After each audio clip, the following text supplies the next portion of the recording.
because kati kinsa singa tafuna abajazi anti ebintu bibiri ekisingira ddala okubeera kikulu gwokuba award olina nga olina evidence ku side yo naye gwokuba award ng'ekuggyemu olw'okuba onywa enjaga nga ne public emanyi nti onywa enjaga nga ne kubivula ogendayo ng'onywa enjaga nga ne public erwanyisa enjaga toyina credibility. Ekyo njagala kikugambe toyina credibility yonna era abantu bajja kugamba gwe mukyamu because abantu si basiru. Then number 2 njagadde nnyo ekibuuzo kyo kubanga ekintu ekyo kyannumanga nnyo ebiseera ebisinga. What plans do you have for the artist who has not won? Kubanga usually bwe wawadinga abantu omuntu omu abantu babeera nekino ekintu ekirowooza nti abalala si balungi si bakabi. I suffered that myself. Kamiri nanfuukira Jose Chameleon. Ninga ate nagukubanga omuziga nga nange enamba y'abafaani njikola ki njirabe kkiriza n'okuba zi fire anthem n'ojja ne bawaamu Bobby. N'okuba East African Bashment Crew at that time ne bawa message. Naye ng'olaba gwe okubye Kenya okubye ng'olaba weight weeri naye nga message akubye wano Uganda award ne bagikola ki ne bagimuwa. Kibanga World Cup. Mutandika ensi 32 naye mu yeetwala ki? So work harder next time. Naye ate tekitegeeza nti you're not good. No, oli abaakusinzeko time eyo abeerako n'akantu. Gye tunaaba tugenda okukoma ffe tujjanga kunnyonnyola kyovula mu Bebe ku list tosangamu era design yayo terikyuka. Eribeera commentary nga bw'ogiraba nti we explain. Naye tosangamu nga tuzalaye oba nenga baje tugaba award tenafuya atagifunye. Ekyo kyensingira ddala okufaako. Naye Katonda bw'anaagenda nga atwongera ba sponsors tujja genda nga twongerako for example omuntu abazzeeko ne bw'omuwa emmotoka n'omuwa ne camera recordings videos ez'obwereere 5 omwaka nga just yakima bukimiki kamera. Then ne mudda ku wokusatu noga nti kati gwe wokusatu audio yenna wabwerere omwaka guno ne video zonna zabwerere omwaka guno gwe kima kamera bw'oba oyagadde okurecordinga genda mu studio. That's why twakola studio. That's why twagula cameras ezo because bijja slowly by slowly eno wansi kati buli muntu bw'omusupportinga indirectly kiri kivaawo okitegedde. Naye nga bw'omanyi competition mu life si ffe tusalawo. Omuntu tayinza kuweereza message emu n'agamba Bebe Kulu ne Shiba be basinze era alondako ki omu. So mu ngeri emu oba endala awarding is awarding. The best person has really worked so hard. Also tulina okwencouraging abantu okukola so much hard. Kubanga bw'okidibalansinga n'alilawuza ajja kujja gambe ebyo.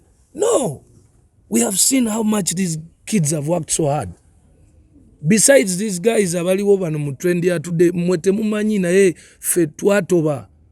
Nze natoba ne Jose Chameleon yansanga natoba dda. Natoba nensula ku kubo nenkola ki Jose najja ne tusula kubo ne tukomawo aguze motoka nensula wiki 3 nga sebase nengula Bobby nagula sokutoba. Nonyonyola ensi n'okola ki kutoba. Kakati bw'ojja n'olowooza nti omuntu ataakola bintu ebyo naye asobola okubeera equally awarded. They can be awarded but not equally. So that's why even nature and reality is awarding Bebe Cool, Jose Chameleon and Bobby Wine differently. Ochiraba nti no, we have been awarded by life, not by individuals. So eyo extra point ya hard work eyo ye deserving reward. So nti nvuddeyo nti manyi nti sincerely speaking a very hard working artist. Kati look at Spice Dana sincerely speaking. Spice alwanye Spice yajja nansaba kino kankibagambe. Over 8 years ago she came to me nansaba collab. Yajja ne manager we ntindawo nga ndi kubbala. Ne mugamba Spice Dana nkwagala nnyo oli new artist. Sikutegeera bulungi ne kankusibire tu. Erigenda okuyamba. Tonoonya collabos. Go sing, get a stand ku magulu ga abiri osembereko ne wendi. So that oluyimba lwe tulikola ababiri tulirugabana wakati. Okusinga abantu we tunakola oluyimba ne luhiti nga today nga abantu bagamba oluyimba lwa Bebe nga babuuza naye ani oyo gwe yayimbye naye. Spice teyanyiga yaddayo n'akola. She has been calling me nearly every 2 months of her life from that day up to today. Up to today. Behind the curtains. And you can all now see how Spice Dana is a good example. So gede kushiba kwa mwena mumanyi shiba biyayitamu nokola kuyakola. So today you see Spice, next time twaga tulabeyo abayimbi abalala era abawala. Okitegedde? So my prayer is simple. Bwe mulaba awards zino, it is not based on the fact nti nze noonya sente. Kati ngenda kuva muzange mu nsawo ngangaba. Nze kyenjagala njagala okulaba nti abayimbi tutandika okubeera rewarded, tangible rewarding. Tangible kitegeze ekintu ekikwateko. Oli ne wajja nayimbayo omwaka gumu abenga ensi emutadde.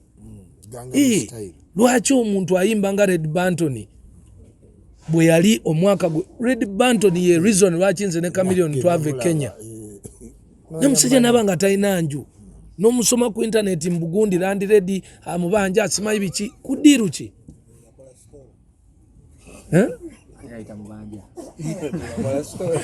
So yes, mukuru se President Katanabuza kwaye Kunjaga Sijja. Ayogedde nnyo ku kintu ky'ebiragalalagala has been hitting the industry really hard among the youth, and it is coming out evidently even the public. Mwabayimbi ifeeja bye mugenda okuyimbako. Case in point was over the weekend, through the week today, Brian Mondo came out openly and commented about omuyimbi ogenda ku mbaga z'abantu ng'awunya ebiragalalagala and all that. What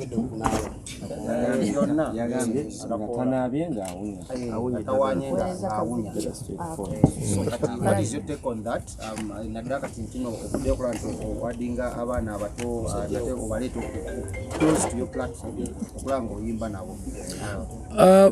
My take on that is ebbanga lyemmaze nga njogerera nga nvumirira ebiragalalagala mwenna muninako evidence mulina buclips bwange obusuka 10.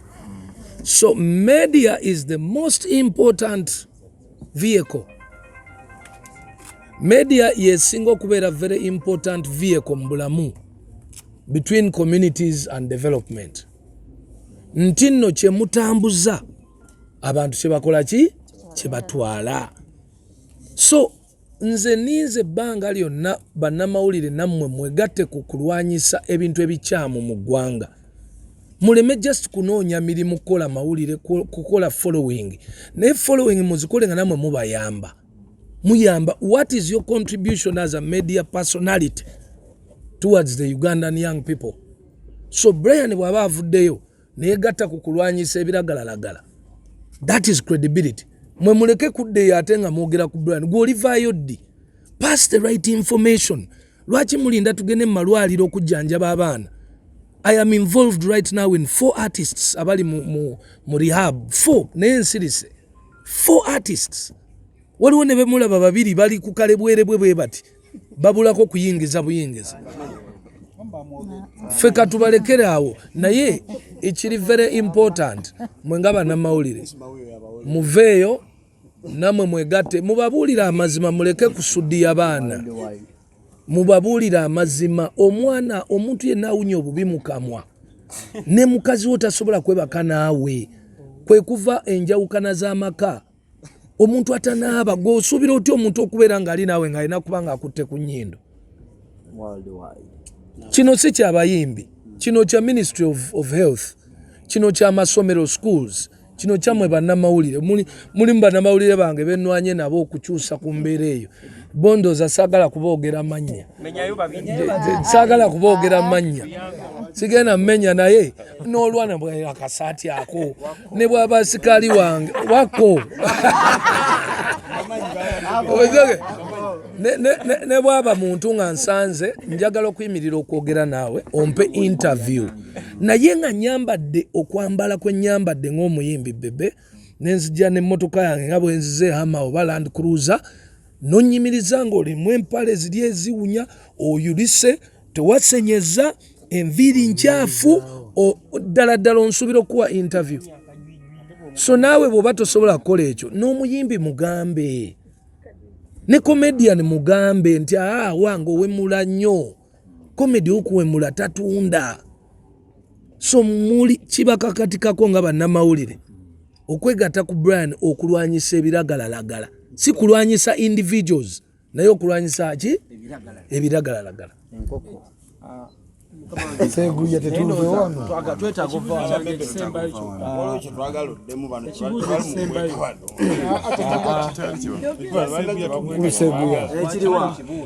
Seguya kabuuze kubanga njagala oli abuuze ekibuuzo ky'oluzungu tukiddemu tulabe.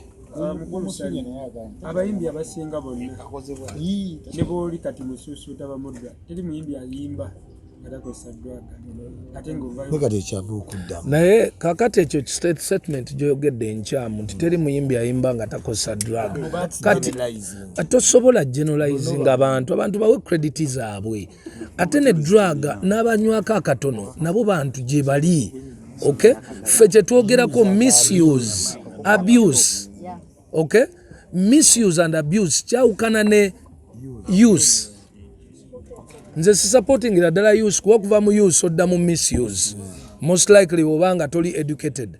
Mukimanyi bulungi nti industry yafe abantu abasinga tebali educated. Naye tosobola gamba nti ba upcoming bonna bakozesa ki drug. No, abakozesa bo bajja bakimanyi nti mbeera nkibagamba. So abatana bakusala line tebajja gisala if we fight. Mbadde ku awards eziri several. Twagenda wano ne tukwata sente zaffe ne tugende South Africa emirundi mingi. N'ebiseera bye twagendera South Africa nga batu nominate nze mu zikora awards zaani. Obo sente ezo zaali nyingi nnyo ate nga nze bwe mba sigenze ne manager wange nga tusobola zikolamu ekintu. Naye twavangayo nga bakubumbira akati. N'ojja n'akati kale kakuwa erinnya naye ojja n'akati n'okateeka mu nnyumba ne kavunda. Nogola awadi abasajja ne batuwa ebigiraasi n'ebifuka ebigiraasi. Nzijuzze ebigiraasi mu nnyumba.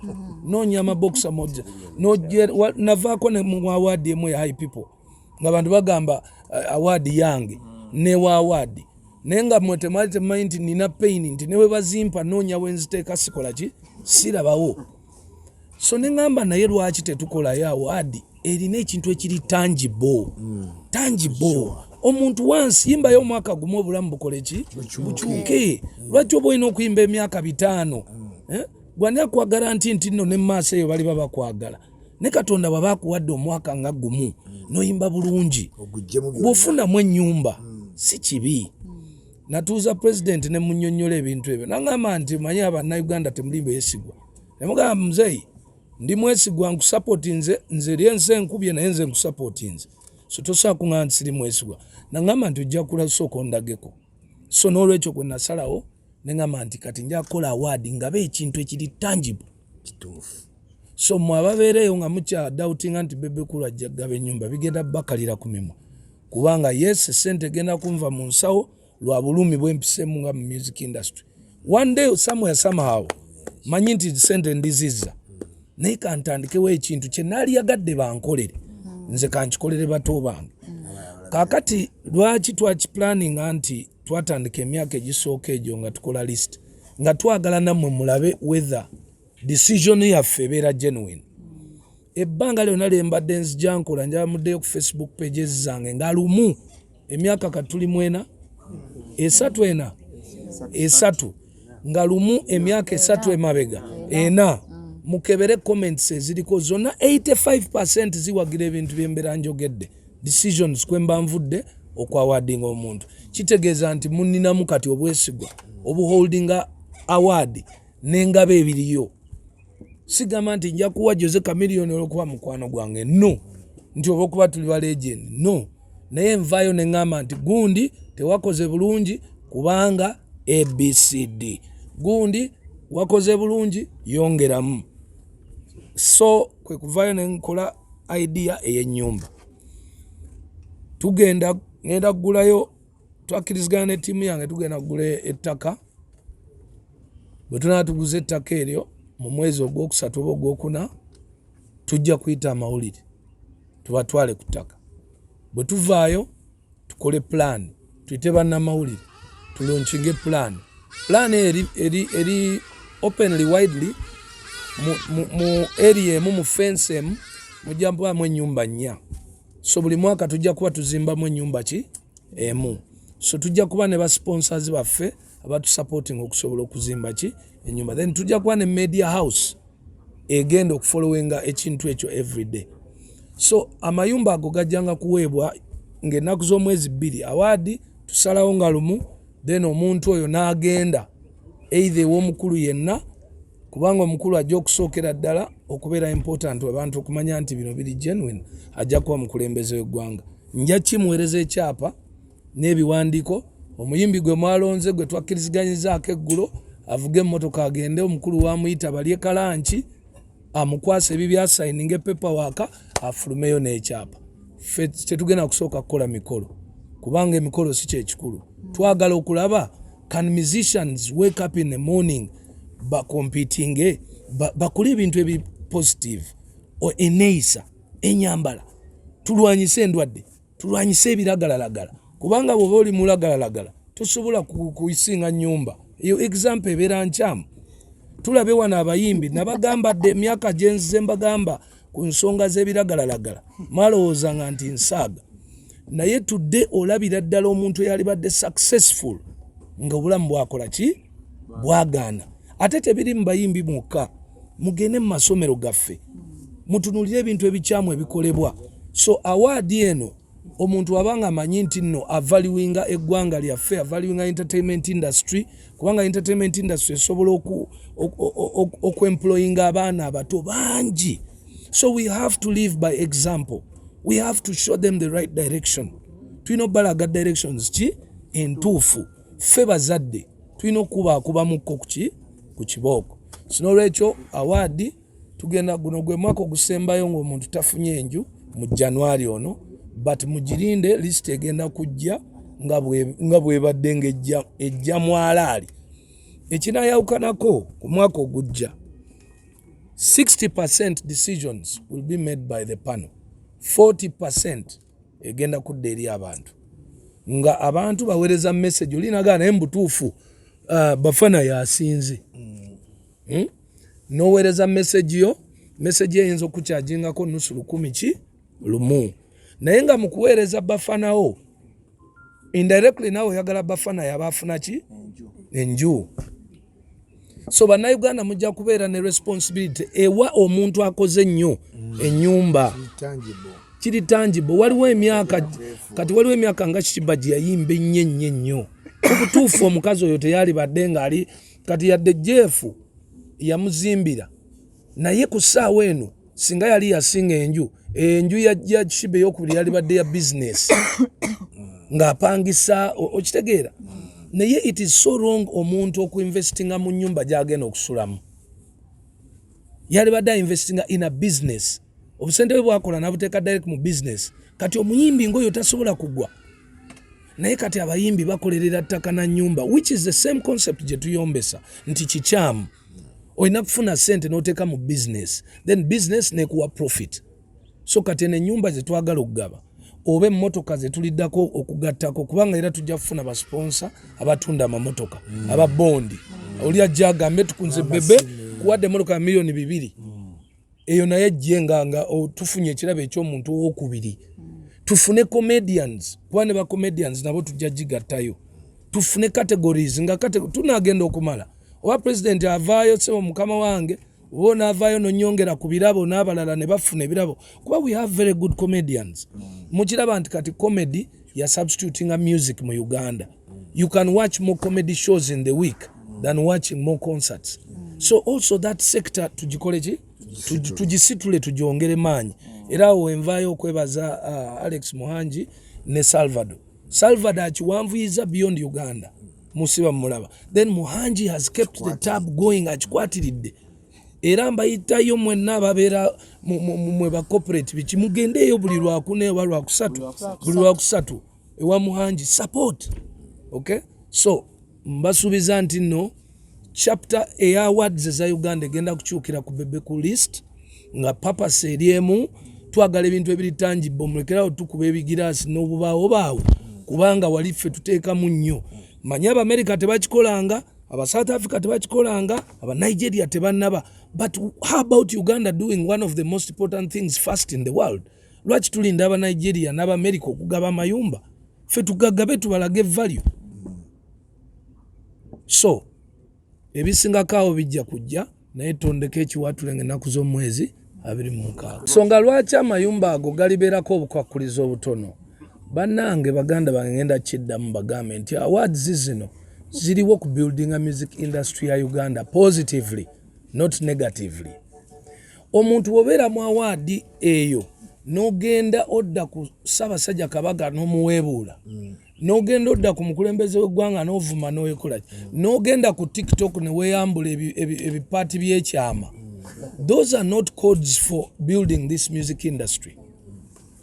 Ffe tetugenda kulimba, tugenda kusaba obuntu butono obukwakulizo obutono ate nga omuntu yenna asobola obwebeera kuba bwe tukwatira ekintu ng'ekyo ne tukwasiza property ya billion probably okay tuba tukwasiza obwesige.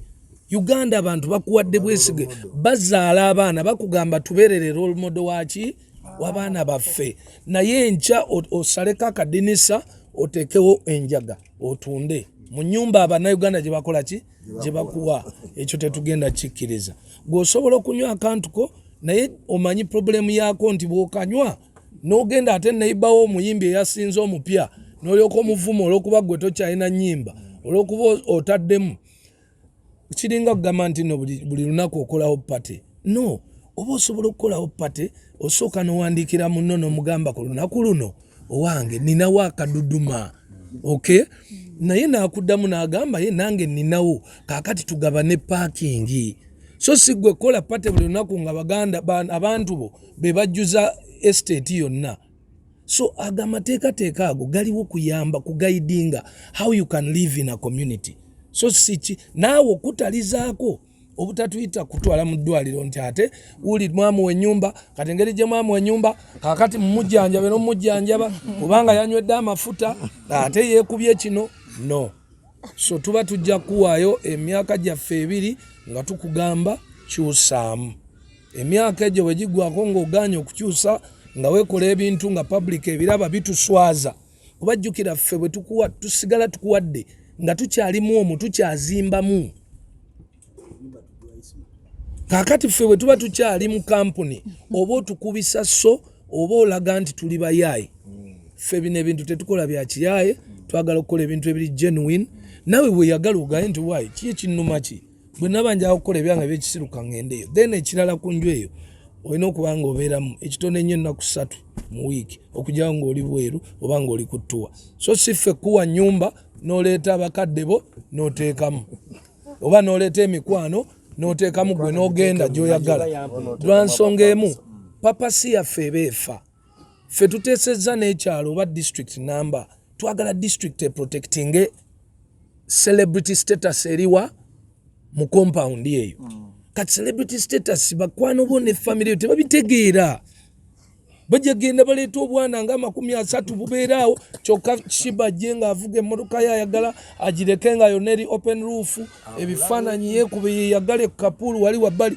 kyokka nga wali obwana buyiriba buteeka kazambi mu maaso bukola kyo olw'okubanga waleetawo family so n'olwekyo ebintu ebyo tubidesigninga in a better way for the good of the industry and nokuprotecting nga omuntu katono nnyo ku nsonga eyo y'ennyumba engeri gyetukutte nnyo it's like olinga creating a kyebandiyise nga ministers village oba kyebayita artist village exactly but case in point Bebe Kulu wawangula awaadi y'omwaka guno Saha n'ayawangula ey'obuddako nga bombi banneiba tebeeyagala lwaki bonna obateeka mufuki kaakati ebimu ku bye tuzimba mu nsi byebyo purpose coherence okubeera together ffe kati tuba tubawadde an opportunity where they can meet and talk and reconcile kyekisookera ddala secondly tuba tubawadde opportunity omu okulabira ku munne oli abeera waati nze nina abayimbi bangi abeebuuza omusajja oyo naye abeera waati naye buli ajja mu maka gange akyusa endowooza kubanga alaba nti Bebe Kulu yakomye ku geeti bwayingira munda nanyini maka yani yezwena mwenanga bannamawulire mu kirabi so waliwo bye bayiga byoyiga ng'olabye muno bw'abeera n'omanya nti gundi yeekusa mukaaga baba beebase ffe lwaki tukubendere paka ku makya owange gundi nga takyayambala mpale za bituli So ekyo kijja tuyamba coherence. Then also waliwo ebintu bingi nnyo ebisobola okujjiramu. Kampuni nnyingi nnyo instead of ogenda okunoonya kinoomu bajja mu kifo kimu.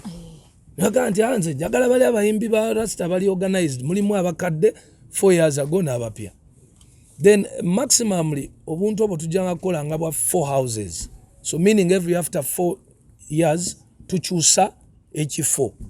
Je tunasooka baguddako nga tugenda wa Kololo batugenda Naggulu batugenda wa so that buli area tujisulamu ku big status. Nenga status ezo ziri protected 100% by both katiringa ekintu kyokulwala. Then tujja kufuna ba sponsors aba medical insurance. So ng'omuntu bw'asinga ekintu ng'ekyo just asinze enju yokka medical insurance, supermarket, shopping.